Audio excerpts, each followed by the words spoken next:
everybody, this is Carmen from Easy Language and a very warm welcome to my Introduction to Cantonese course. So my Cantonese course is going to run in a similar structure with Mandarin. So I'll start off with the really basic stuff, so like the romanization systems, the tones and pitches, and then I'll go into my basic words, basic phrases to first of all help you practice the romanization system and also to kind of like start you off in beginner's Cantonese. So Cantonese is supposedly it's harder than Mandarin, I guess mainly because there's like a lack of resources, lack of teachers who can actually teach proper Cantonese.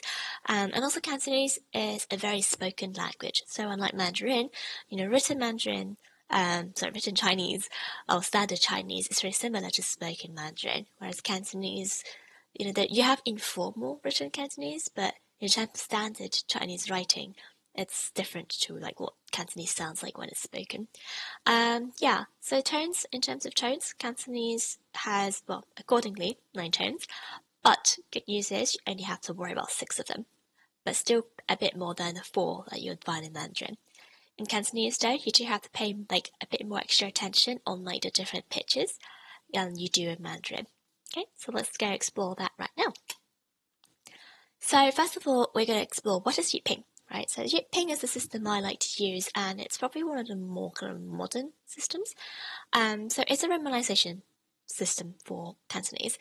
It was developed by, as it says over here, the Linguistic Society of Hong Kong, and this was developed in 1993, which was after the Mandarin Hanyu Pinyin was developed, which was in the 1950s. So the name Jyutping, so I break down the word Jyutping, so it means Yu Pinyin, or 粤语拼音 in Mandarin. So Yu refers to the Yue language, and many people don't know this except for like people in the mainland China, but Yu actually is another word for Cantonese, but other people might be more familiar with like 广东话 or like 广东话 in Mandarin. And then you got pinyin, which means the phonetic alphabet. In Mandarin, this is actually pronounced pinyin. So if you remember what pinyin, like the full name of Pinyin in Mandarin, which is Hanyu Pinyin. Hanyu is your Mandarin, and then you got Yu or Yue, which is your Cantonese. So people who have started learning Cantonese, you might be aware of this or not. So there have been several different like romanization systems that you might see in textbooks and so on. So one of the more common ones you might also see is Yale, which is also called Yellow. Other ones, it could be standard romanization system and also Sydney Lao. But the most common ones that I've seen in textbooks are the Jyutping and Yale. The Yale romanization system was developed, as it says here, Gerald Peacock and his I don't know why he says his there, but and then Parker Paul Fei Huang. So that was developed in 1952, which is kind of around the same time as the Pinyin system. And if you actually follow the Yale system, it does look kind of similar to the Pinyin system, in which that it used diacritics. In Jyutping, however, they use like numbers to represent the tones. I find Jyutping easier to follow, and also it's more up to date than the Yale system. So that's why I will stick to using Jyutping. But it's just to let you know that there are other systems out there. If you find it more comfortable, you could also use others. But just bearing in mind, I will be using Jyutping. But Jyutping is not all too scary. Okay, right. So first we're going to begin with pictures. So anybody who's watched my Mandarin series, you have seen this chart before. It's exactly the same. So first of all, we're going to run through the pictures again. Okay, so in Cantonese, the pitches are more important than it is in Mandarin, simply because you've got like up and downs, okay, and you've got like tones of the same shape but different pitches. So this is the reason why pitches are very important in Cantonese. Okay, so let's just practice with the R sound. Okay, so let's locate our high, medium, low pitches. So for my new watchers, if you haven't watched my previous videos, I'm just going to run through this for you as well. Okay, so the high pitch, so at the top of your vocal range, okay, so you don't want to scream, okay, you want to let out a long, elegant note, okay, so try something like this. Ah, ah, okay, so nice and elegant. Ah, top of your vocal range, okay, so practice that a little bit. And I also recommend that in Cantonese, practice like locating your pitches. It'll really help you execute your tones. So let's try another medium pitch.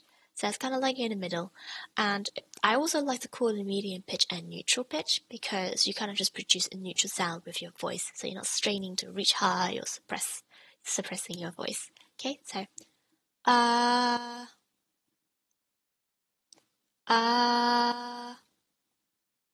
so let's try high.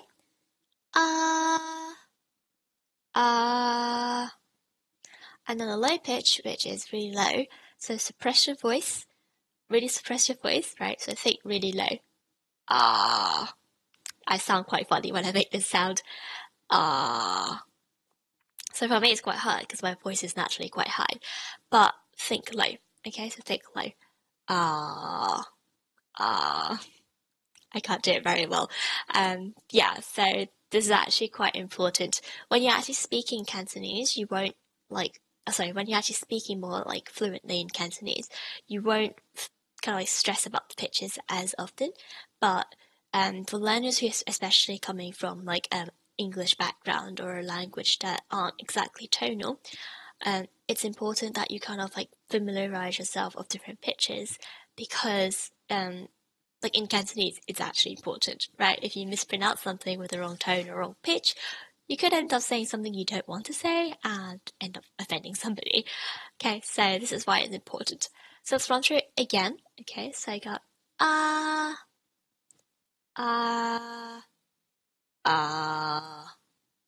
hit the low pitch.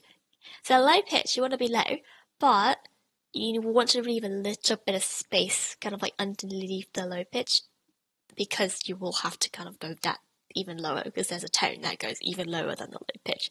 So keep that in mind. Okay, so one more time. Let's run through the pitches, okay? And I want you to repeat after me and try and just like practice, okay? So,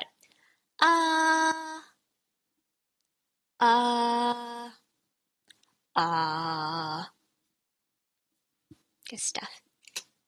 So let's have a look at the tones, and here I have the pitch charts again here to help you. So again, like I said, I'm using the Jyutping system, so there are going to be the Jyutping is going to be labeled 1 to 6, and I'll explain the tones to you one by one.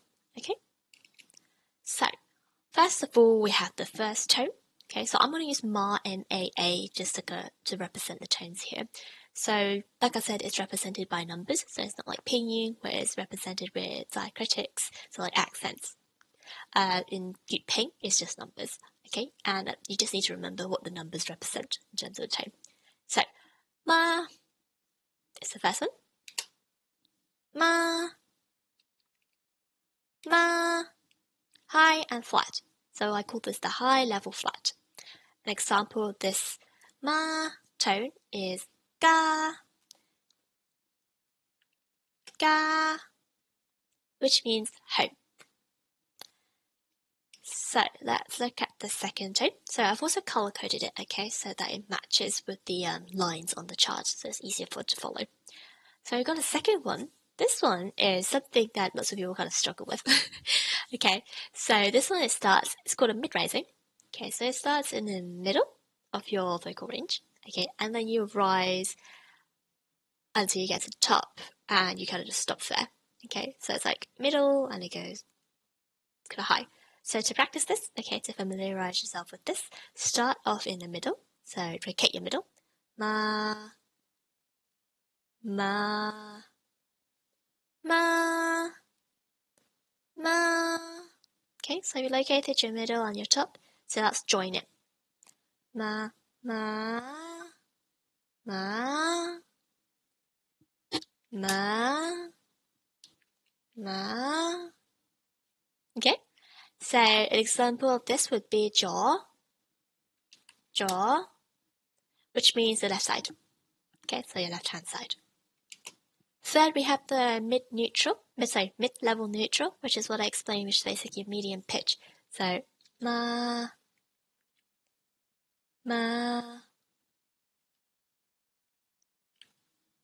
ma. Okay, so it's like similar to like this neutral. So the high is actually similar to the high in Mandarin. and neutral, middle level neutral, similar to mid-level neutral in Mandarin as well. Okay, so an example of this tone is san, san, which means to dissipate.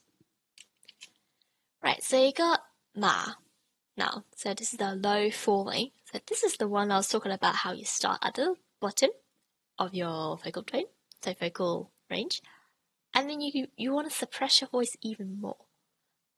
This is the shape it makes. It's off the charts. So low falling, ma. So for beginners, I like to kind of like represent that drop in tone with my head. But obviously, you don't want to do that in like natural conversation. But to help you grasp the tones right now, you can always like do this as well. Okay, so ma, ma. Okay, so if it helps, locate your low pitch first and then try ma. Okay, and then example I have for this one is yan, yan, which means people. Okay. Now, next up, you have your fifth tone, which I call a low rising. So again, starting at your low pitch. So locate your low pitch. Ma, ma. That's my low pitch. Okay, and rise to your middle. Okay, so you don't want to exceed the middle. Okay, so let's go from like low to the middle. Okay, like so. Ma, ma, ma, ma, ma, ma. Okay. So an example for this tone is ngõ, ngõ, ngõ. This means I or me, okay? And people who learn Mandarin, this is the 我 word, okay? Now finally, this is kind of, the sixth and fourth tone are like my worst enemies. I really hate the low pitch. But basically this is called low level flat. So you can just produce your low pitch and maintain it. Okay, so you don't raise or drop the tone. Okay, so ma, ma, ma, ma. Okay, example for this is si, si, si, which means a situation or matter or matters. Okay, right. A little note actually, kind of like discovered speaking Cantonese, is that the fourth and sixth tones, when you're actually speaking naturally in a normal conversation, you almost can't differentiate between the fourth and sixth, simply because the fourth is like low and even lower, and the sixth is low and flat. But because our voices usually don't go very, very low, and also this kind of like drop, low falling kind of like pattern isn't very obvious, so many times, so most often, you won't really be able to differentiate between like that, kind of like the two different tones. So, like, I always kind of get confused when I'm like writing Jyutping as well. Like, you know, I hear a low tone, I always kind of like confused whether this is a fourth or a sixth tone. And yeah, even if you hear it in a dictionary, especially for someone who's not like very familiar with speaking Cantonese yet, like you'll find that the fourth and sixth sounds almost exactly the same, right? So you don't want to worry about too much about like, you know, emphasizing the low falling of the fourth tone. Okay, so but you do have to get the kind of like the risings correct. Okay, so like ma, ma. Okay, so like the two rising. This is what I mean that pitches are important because second and fifth are very similar. Okay, and you don't want to mix them up. Okay, okay. Right, so here's a little summary. Okay, so first tone, it is classified as a high level flat tone. Second tone, classified as a mid-level, so mid-rising tone. Third tone, a mid-level flat tone. Fourth tone, a low falling tone. Fifth tone, a low rising tone. Sixth tone, a low level flat tone. Okay, so I just also teach you how to like produce the sounds. So screenshot this if you want, and then like practice, like really practice. Okay, again, practice the pitches. Okay, so practice at identifying your high pitch, medium pitch, and low pitch. Okay, and it'll really help you with the tones in Cantonese. Okay, right. Thank you very much for watching, And if you enjoyed the video, if you learned something new, please don't forget to like and subscribe, and I'll see you in my next video.